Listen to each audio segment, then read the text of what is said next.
Good morning my dear students. आज की इस क्लास में बेटा मैंने क्लास 12th के महत्वपूर्ण गद्यांश की पूरी सीरीज लाया हूँ, जो गद्यांश 2019 से लेकर 2024 तक के पेपर में हर साल आते हैं। मैंने आपको यहाँ पर टोटल 5 गद्यांश कराए हैं बेटा। 5 आज कराऊंगा और 5 आपको कल करा दूंगा, तो टोटल मैं आपको 10 गद्यांश कराऊंगा। और अगर आपने इन 10 गद्यांशों को पढ़ लिया तो इन 10 के बाहर कोई भी गद्यांश आपके सिलेबस में नहीं आना है। केवल आपको 10 गद्यांश पढ़ने हैं और यही गद्यांश हर साल 2019 से लेकर 2024 तक रिपीट हुए हैं। तो हमें उम्मीद है कि 2025 में भी यही गद्यांश आपसे पूछे जाएंगे। अगर हम पहले गद्यांश की बात करें कि पहला गद्यांश क्या कह रहा है, तो पहला गद्यांश कह रहा है बेटा, इसके बावजूद अक्सर हमें यही विश्वास दिलाया जाता है, न्यूनतम में गुजारा करने और जीवन बिताने में भी निश्चित रूप से कोई हर्ज नहीं है। महात्मा गांधी ने ऐसा ही जीवन जिया था, लेकिन जैसा कि अपने साथ था, आपके मामले में किसी भी आपके मामले में भी यह आपकी पसंद पर निर्भर करता है। आपकी ऐसी जीवन शैली इसलिए है क्योंकि इसमें ये तमाम ज़रूरतें पूरी होती हैं जो आपके भीतर की गहराइयों से उपजी होती हैं। लेकिन त्याग की प्रतिमूर्ति बनना और जोर ज़बरदस्ती से चुनना, सहना और गुणगान करना अलग बातें हैं। हमारी युवा शक्ति से संपर्क कायम करने में मेरे फैसले का आधार भी यही रहा है। उसने सपनों को जानना और उन्हें बताना कि भरे पूरे अच्छे भले पूरे और सुख सुविधाओं से पूर्ण जीवन के सपने देखना तथा फिर उस पर स्वर्णिम युग के लिए काम करना सही है। ये हमको बेटा एक पद्यांश गद्यांश दिया गया है। अब इसमें 5 क्वेश्चन पूछे जाएंगे, 2-2 नंबर के बेटा। पहला है रेखांकित अंश की व्याख्या करना है। तो जो रेखांकित अंश है मैंने उसको थोड़ा सा मोटे लिख दिया है बेटा, तो ये है रेखांकित अंश। न्यूनतम में गुजारा करने और जीवन बिताने में भी निश्चित रूप से कोई हर्ज नहीं है। महात्मा गांधी ने ऐसा ही जीवन जिया था। तो इसकी व्याख्या क्या होगी कि डॉक्टर एपीजे अब्दुल कलाम कहते हैं कि अपने आध्यात्मिक उत्थान के लिए सुख साधनों को त्याग करना ही पड़ेगा। अगर आप अपना आध्यात्मिक उत्थान करना चाहते हैं तो आपको सुख साधनों को क्या करना पड़ेगा बेटा, त्यागना ही पड़ेगा। यह ठीक है कि सुख साधनों को त्याग कर न्यूनतम में गुजारा करने में कोई हानि नहीं है, और यह भी सही बात है कि अगर आपने अपने सुख साधनों को त्याग दिया और बहुत कम में अपना गुजारा कर रहे हैं तो इसमें आपको कोई नुकसान नहीं होना है। महात्मा गांधी ने स्वयं न्यूनतम के साथ जीवन जिया था, और जो महात्मा गांधी थे उन्होंने भी सांसारिक चीज़ों को छोड़ करके न्यूनतम वस्तुओं से ही अपने जीवन को जिया था। इतना आपको लिख देना है। नेक्स्ट क्वेश्चन क्या है बेटा, किस प्रकार का जीवन बिताने में हर्ज नहीं है। किस प्रकार का जीवन बिताने में हर्ज नहीं है, तो यहाँ पर लिखा होगा बेटा, जब आप सही से पढ़ेंगे, निर्भर आपकी शैली है, इसमें तमाम जरूरतें हैं आपके, लेकिन त्याग की मूर्ति जबरदस्ती गुणगान है, हमारी युवा शक्ति भरपूर है कि उनके सपनों को, हाँ ये लिखा है देखिए, न्यूनतम में गुजारा करने और जीवन बिताने में भी निश्चित रूप से कोई हर्ज नहीं है। तो उन्होंने यही पूछा किस प्रकार का जीवन बिताने में हर्ज नहीं, तो न्यूनतम में गुजारा करने और जीवन बिताने में कोई हर्ज नहीं, ये इसका हो गया। नेक्स्ट, सपनों को पूरा करने के लिए क्या करना पड़ता है, क्या उपर्युक्त है। सपनों को पूरा करने के लिए क्या उपर्युक्त है, तो सपनों को अगर पूरा करना है तो उसके लिए बेटा क्या उपर्युक्त है, तो ध्यान देखिए यहाँ पर लिखा है कहीं पर के मामले में है, निर्भर करता है शैली, उनकी तमाम ज़रूरतें, गहराइयाँ, गुणगान, अलग बातें हैं, युवा शक्ति में कायम है। ये है अपने सपनों को जानना और उन्हें बताना, अच्छे भरे और सुख सुविधाओं को पूर्ण जीवन के सपने देखना या फिर स्वर्णिम युग के लिए काम करना सही है। तो यही लिखा है कि सपनों को पूरा करने के लिए क्या उपर्युक्त है, सपनों को पूरा करने के लिए उपलब्ध सुख सुविधाओं का उपयोग करना उपर्युक्त है। नेक्स्ट, प्रस्तुत गद्यांश की भाषा शैली पर प्रकाश डालिए। तो भाषा सरल और परिष्कृत, खड़ी बोली तथा शैली वर्णनात्मक और विवेचनात्मक है। इतना आपको लिख देना था, तो 10 नंबर पूरे मिलते आपको। नेक्स्ट जो इम्पोर्टेंट बेटा आपको गद्यांश दिया गया है वो है कुछ इस प्रकार से, अद्भुत है मेरा मित्र, अद्भुत अद्भुत है यह मेरा मित्र, उससे पास दोषों का केट लाख है। उसके पास दोषों का क्या है बेटा, केट लाख है। मैंने सोचा कि जब वह हर परिचित की निंदा कर रहा है तो क्यों ना मैं लगे हाथ विरोधियों की गति इसके हाथों से करा दूं। तो मैंने ये सोचा कि जब वो हर व्यक्ति की निंदा कर ही रहा है जिसको वो जानता है, तो मैं क्यों ना जो हमारे विरोधी हैं उनकी भी निंदा इसी के हाथों करा दूं। मैं अपने विरोधियों का नाम लेता गया और वह उसे निंदा की तलवार से काटता चला गया, और मैं उसके सामने अपने विरोधियों का नाम लेता रहा और वह उनको उनकी बुराइयां करता चला जा रहा था। जैसे लकड़ी चीरने में आरा मशीन के नीचे मजदूर लकड़ी का गट्ठा खिसकाता जाता है, जिस प्रकार से आरा मशीन में लकड़ी को चीरने के लिए मजदूर उस गट्ठे को हल्का हल्का खिसकाता है, उसी तरह से मैंने अपने विरोधियों की विरोध करने के लिए उनको नाम धीरे धीरे याद दिलाता गया और वो उसका विरोध करता चला गया। वैसे ही मैंने विरोधियों का नाम एक एक करके खिसकाए और वह उसे काटता गया। कैसा आनंद था दुश्मनों को रण क्षेत्र में एक के बाद एक कटकर गिरते हुए देखकर। योद्धा को ऐसा ही सुख होता होगा। तो मुझे ऐसा करने से इस तरह की सुख की अनुभूति हो रही थी जैसे कोई योद्धा अपने दुश्मनों को रण क्षेत्र में उनके सिर काट करके गिरा रहा है, और उसको जिस सुख की अनुभूति होती वही सुख इस समय मुझे अनुभूत हो रहा है। पहला बेटा रेखांकित अंश की व्याख्या करना है। तो रेखांकित अंश क्या है? जो आपका मोटे से लिखा गया है बेटा। अद्भुत है मेरा यह मित्र, उसके पास दोषों का केटलाग है। मैंने सोचा कि जब वह हर परिचित की निंदा कर रहा है तो क्यों ना मैं लगे हाथ विरोधियों की गति इसके हाथों करा लूं। तो देखिए इसके अंश की व्याख्या कैसे करेंगे आप। रेखांकित अंश में की व्याख्या, लेखक का निंदक मित्र बहुत ही अद्भुत और विचित्र है। इस की व्याख्या करते समय ये हेडिंग है बेटा, रेखांकित अंश की व्याख्या, इसको हेडिंग में कर लेना, रेखांकित अंश की व्याख्या। ये आपकी हेडिंग है, रेखांकित अंश की व्याख्या। अब आगे देखिए लिखेंगे, लेखक का निंदक मित्र बहुत ही अद्भुत और विचित्र है। जो लेखक का मित्र है निंदक, वो बहुत ही अद्भुत और विचित्र है। उसके पास दोषों और बुराइयों का अच्छा खासा सूची पत्र है। दोषों और बुराइयों का क्या है बेटा? अच्छा खासा सूची पत्र है। उसके सम्मुख जिस किसी को भी चर्चा छिड़ जाती है, उसके सम्मुख आप जिस किसी की भी बात कर देते हैं, वह उसी की निंदा में 4-6 वाक्य बोल दिया करता था।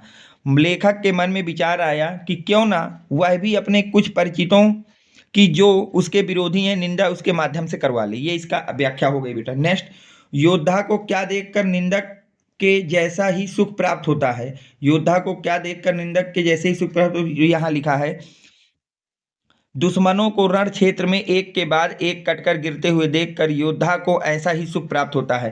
तो योद्धा दुश्मनों को रण क्षेत्र में एक के बाद एक कटकर गिरते हुए देखकर योद्धा को निंदक जैसा ही सुख प्राप्त होता होगा। केटलाग का क्या अर्थ है? अगला क्वेश्चन है बेटा कि केटलाग का क्या अर्थ है। तो देखिए केटलाग के अगर हम अर्थ की बात करते हैं तो केटलाग का अर्थ होता है सूची पत्र। केटलाग का अर्थ क्या होता है बेटा? सूची पत्र। नेक्स्ट, लेखक ने किसका उदाहरण आरा मशीन से दिया है। तो लेखक ने निंदक का उदाहरण आरा मशीन से दिया है। किससे दिया बेटा?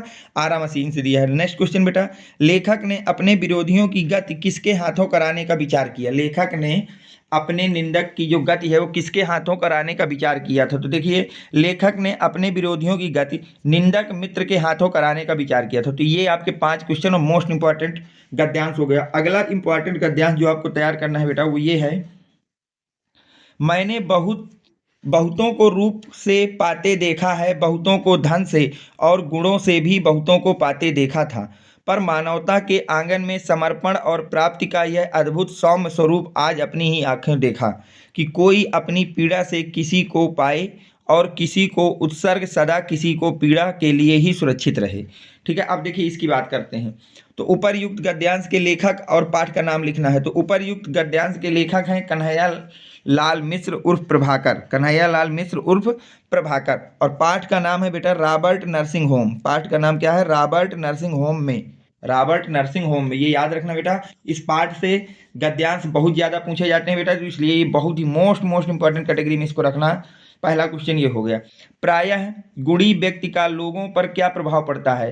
तो प्रायः गुणी व्यक्तियों के लोगों का यह प्रभाव पड़ता है कि वे अपने गुणों के द्वारा दूसरों को अपना बना लेते हैं। नेक्स्ट क्वेश्चन, प्रस्तुत गद्यांश में लेखक ने किस भाव को व्यक्त किया है। तो प्रस्तुत गद्यांश में लेखक ने मदर टेरेसा के मानवतावादी दृष्टिकोण को व्यक्त किया है। किसको व्यक्त किया है बेटा? मानवतावादी दृष्टिकोण को व्यक्त किया है। तो ये याद रखना कि प्रस्तुत गद्यांश में लेखक ने मदर टेरेसा के मानवतावादी दृष्टिकोण को व्यक्त किया है। नेक्स्ट, प्रस्तुत गद्यांश के माध्यम से लेखक ने किसकी झांकी प्रस्तुत की है। तो लेखक ने विश्व प्रसिद्ध मानव सेविका मदर टेरेसा की सेवा भावना एवं आत्म त्याग की मनोरमा झांकी प्रस्तुत की है। लेखक ने इसमें क्या किया है कि जो विश्व प्रसिद्ध मानव सेविका थी मदर टेरेसा, उनके सेवा भावना और आत्म त्याग की मनोरम झांकी को प्रस्तुत किया था। नेक्स्ट क्वेश्चन, रेखांकित अंश की व्याख्या करना। तो रेखांकित अंश क्या है? मैंने बहुतों को रूप से पाते देखा था, बहुतों को धन से और गुणों से भी बहुतों को पाते देखा था, पर मानवता के आंगन में समर्पण और प्राप्ति का यह अद्भुत सौम्य स्वरूप आज ही आंखों देखा। इतना आपको व्याख्या करनी। देखिए, रेखांकित अंश की व्याख्या आप हेडिंग डालेंगे, रेखांकित अंश की व्याख्या। लेखक कहता है कि मैंने संसार में ऐसे बहुत से व्यक्तियों को देखा है जो अपनी विशिष्टताओं से लोगों को अपना बना लेते हैं और अपार यश अर्जित करते हैं। कुछ लोग अपने रूप सौंदर्य द्वारा लोगों को अपनी ओर आकर्षित करते हैं और कुछ ऐसे भी लोग होते हैं जिनके पास अपार धन होता है और वे अपने बल पर लोगों को प्रभावित करते हैं। कुछ लोगों में कुछ विशिष्ट गुण होता है, इन्हीं गुणों द्वारा बहुत कुछ प्राप्त कर लेते हैं, परंतु आज लेखक ने ऐसी अद्भुत नारी को देखा है जिसमें मानवता के लिए सर्वस्व समर्पित करके दूसरों की श्रद्धा और आदर को प्राप्त किया है। तो इसकी व्याख्या हो गई। लेखक ने किसके संबंध में विचार व्यक्त किया है? तो इसका आंसर हो जाएगा, लेखक ने मानव सेविका मदर टेरेसा, मानव सेविका मदर टेरेसा की भावना एवं आत्मत्याग के संबंध में विचार व्यक्त किया है। नेक्स्ट क्वेश्चन बेटा, लेखक ने समर्पण और प्राप्ति के लिए कौन सा अद्भुत सौम्य स्वरूप देखा? लेखक ने समर्पण और प्राप्ति का कौन सा अद्भुत सौम्य रूप देखा? तो देखिए, लेखक ने समर्पण और प्राप्ति का यह अद्भुत स्वरूप देखा कि कोई अपनी पीड़ा से किसी को पाए और किसी को उत्सर्ग सदा किसी को पीड़ा के लिए सुरक्षित रहे। ठीक। नेक्स्ट आपका जो इम्पोर्टेंट गद्यांश है वो है बेटा, जो कुछ भी हम देखते हैं वह ऊर्जा का ही स्वरूप है। जो कुछ भी हम देखते हैं वह ऊर्जा का ही स्रोत है। जैसे कि महर्षि अरविंद ने कहा है कि हम भी ऊर्जा का ही अंश हैं। इसलिए जब हमने यह जान लिया है कि आत्मा और पदार्थ दोनों ही अस्तित्व का हिस्सा हैं, तो एक दूसरे को पूरा तादात्म्य रखे हुए हैं, तो हमें यह एहसास भी होगा कि भौतिक पदार्थों की इच्छा रखना किसी भी दृष्टिकोण से शर्मनाक या गैर आध्यात्मिक बात नहीं है। ठीक है। अब इसमें क्वेश्चन, महर्षि अरविंद ने क्या कहा? तो महर्षि अरविंद ने कहा कि हम और ऊर्जा के ही अंश हैं, हम भी ऊर्जा के ही अंश हैं। महर्षि अरविंद ने क्या कहा कि जो हम लोग हैं वो किसका अंश है बेटा? ऊर्जा का अंश है। हम इस संसार में जो कुछ भी देखते हैं वह क्या है? हम इस संसार में जो कुछ भी देखते हैं वह ऊर्जा का ही स्वरूप है। किसका स्वरूप बेटा? ऊर्जा का स्वरूप है। नेक्स्ट, अस्तित्व और तादात्म्य शब्दों का अर्थ स्पष्ट कीजिए। अस्तित्व का मतलब होना या मौजूद होना, जबकि तादात्म्य का अर्थ होता है तल्लीनता या एक हो जाना। अब है रेखांकित अंश की व्याख्या। रेखांकित अंश कौन सा है बेटा? भौतिक पदार्थों की इच्छा रखना किसी भी दृष्टिकोण से शर्मनाक या गैर आध्यात्मिक बात नहीं है। तो लिखेंगे बेटा, कलाम जी भौतिक और आध्यात्मिक को ना तो एक दूसरे का विरोधी मानते हैं और ना ही भौतिक मानसिकता को गलत। आत्मा व पदार्थ सभी का अस्तित्व है, दोनों परस्पर जुड़े हुए हैं, अतः भौतिकता कोई बुरी चीज नहीं है। नेक्स्ट क्वेश्चन क्या कह रहा है बेटा आपसे? जो कुछ भी हम इस संसार में देखते हैं वो किसका रूप है? तो जो कुछ भी हम इस संसार में देखते हैं वो बेटा ऊर्जा का रूप है। वो किसका है बेटा? ऊर्जा का स्वरूप है, ऊर्जा का स्वरूप है। नेक्स्ट क्वेश्चन, महर्षि अरविंद ने अस्तित्व का हिस्सा किसको माना है? तो महर्षि अरविंद ने अस्तित्व का हिस्सा आत्मा और पदार्थ को माना है। आत्मा और पदार्थ दोनों को अस्तित्व का हिस्सा माना है। कैसी इच्छा रखना शर्मनाक और गैर आध्यात्मिक बात नहीं है। तो यहाँ ये लिखा है, भौतिक पदार्थों की इच्छा रखना किसी भी दृष्टिकोण से शर्मनाक या गैर आध्यात्मिक बात नहीं है। तो यहाँ लिख देंगे बेटा, भौतिक पदार्थ की इच्छा रखना शर्मनाक या गैर आध्यात्मिक बात नहीं है। नेक्स्ट, कौन एक दूसरे को पूरा तदास्मस रखे हुए हैं? तो आत्मा और पदार्थ दोनों एक दूसरे को पूरा तदास्मस रखे हुए हैं। नेक्स्ट क्वेश्चन और लास्ट बेटा पैराग्राफ है जो आपको पढ़ना है और बहुत ही ज़्यादा इंपॉर्टेंट है, वो है बेटा, भगवान बुद्ध ने मार विजय के बाद वैराग्नि की पलटन खड़ी की थी। असल में मारवदन का भी नामास्तर है। कैसा मधुर और मोहक साहित्य उन्होंने दिया, पर न जाने कब यक्षों के ब्रजपाणी नामक देवता इस वैराग्य प्रवण धर्म में घुसे और बोधिसत्वों के शिरोमणि बने गए। फिर ब्रजयान में अपूर्व धर्म मार्ग प्रचलित किया। त्रिरत्नों में मदन देवता ने आसन पाया।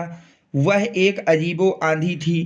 इससे बौद्ध बह गए, शैव बह गए, शाक्त बह गए। इन दिनों श्री सुंदरी साधना तपत राणा योगस्व भोगश्च करश्च एवं की महिमा प्रतिष्ठित हुई। काव्य और शिल्प के मोहक अशोक ने अभिचार की सहायता दी। तो देखिए ये आपको एक पैराग्राफ दिया गया है। अब इसमें क्या पूछ रहा है, भगवान बुद्ध ने मार विजय के बाद क्या किया। तो भगवान बुद्ध ने मार विजय के बाद समाज में बैरागियों की बड़ी फौज खड़ी कर दी, ये लिखा है। भगवान बुद्ध ने मार विजय के बाद बैरागियों की पलटन खड़ी कर दी। पलटन मतलब होता है बड़ी फौज खड़ी कर दी।